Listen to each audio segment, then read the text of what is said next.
నమస్తే. వరంగల్లో రజతోత్సవ సభ తర్వాత కల్వకుంట్ల కవిత తన నాన్న కేసీఆర్కు ఓ లేఖ రాశారు.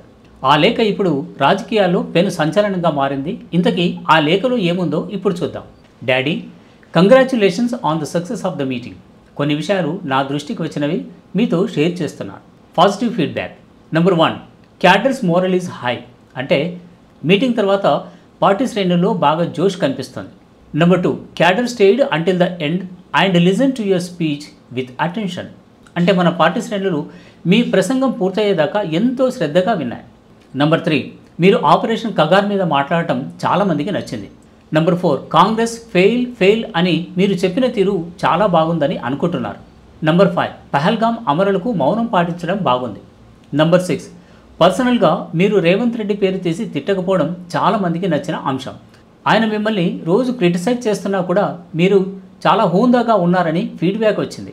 నెంబర్ 7, తెలంగాణ అంటే బీఆర్ఎస్, తెలంగాణ అంటే కేసీఆర్ అని మీరు బలంగా చెప్తారని చాలామంది అనుకున్నారు.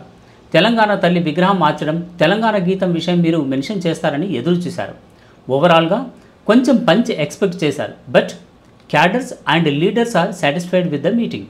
అంటే ఓవరాల్గా ఇంకా కొంచెం పంచ్ ఉంటే బాగుండేదని చాలామంది అనుకున్నారు. అయినప్పటికీ మన పార్టీ నేతలు, పార్టీ శ్రేణులు మీ ప్రసంగం పైన చాలా సంతృప్తి చెందారు. నెంబర్ 8, డాడీ, పోలీస్కు వార్నింగ్ కూడా వెల్ రిసీవ్డ్. అంటే డాడీ, మీరు పోలీస్కు వార్నింగ్ ఇవ్వడం చాలామందికి నచ్చింది. Negative feedback. నెంబర్ 1, ఉర్దూలో మాట్లాడకపోవడం. నెంబర్ 2, వక్ఫ్ బిల్ మీద మాట్లాడకపోవడం. నెంబర్ 3, బీసీ 42 రిజర్వేషన్ అంశం విస్మరించడం.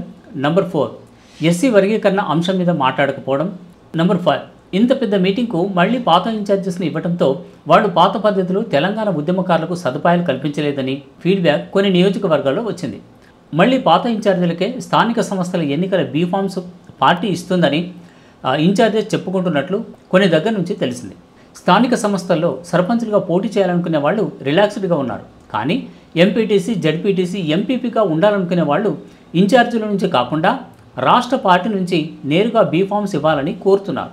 నెంబర్ 6, మీరు స్టేజ్ మీదకు వచ్చే లోపల 2001 నుంచి మీతో ఉన్న నాయకులకు మాట్లాడే అవకాశం ఇస్తే బాగుండేదని చాలామంది అన్నారు. నెంబర్ 7, ధూమ్ధామ్ కార్యకర్తలను ఆకట్టుకోవడంలో ఫెయిల్ అయ్యింది. నెంబర్ 8, బీజేపీ మీద మీరు కేవలం 2 నిమిషాలు మాత్రమే మాట్లాడడంతో చాలామంది ఫ్యూచర్లో పొత్తు పెట్టుకుంటారు అనే స్పెక్యులేషన్స్ మొదలుపెట్టారు. పర్సనల్గా నాకు కూడా మీరు ఇంకా బలంగా మాట్లాడాలని ఉండే, నేను సఫర్ అయ్యాను కదా అందుకని కావచ్చు. బట్ ఇంకొంచెం మీరు బీజేపీని target చేయాల్సిందేమో daddy.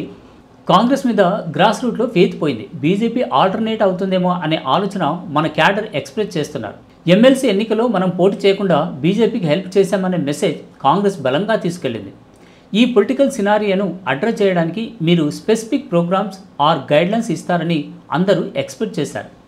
At least now we can hold a plenary for 1-2 days, hear as many opinions from cadre and give them a guideline.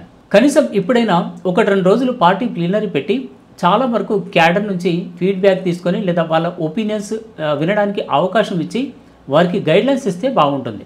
కొంచెం ఈ విషయం సీరియస్గా థింక్ చేయండి. Sorry for a long letter. Thank you Kavitha. ఇది కల్వకుంట్ల కవిత తండ్రి కేసీఆర్కు రాసినటువంటి లేఖ. ఈ లేఖను కవిత మే 2వ డేట్న తండ్రికి రాసినప్పటికీ ఇది మే 21వ డేట్న బయటకు వచ్చింది. సో మొత్తంగా కవిత లేఖ రాజకీయాల్లో పెను సంచలనం రేపింది, దుమారం రేపింది అని చెప్పాలి. నమస్తే.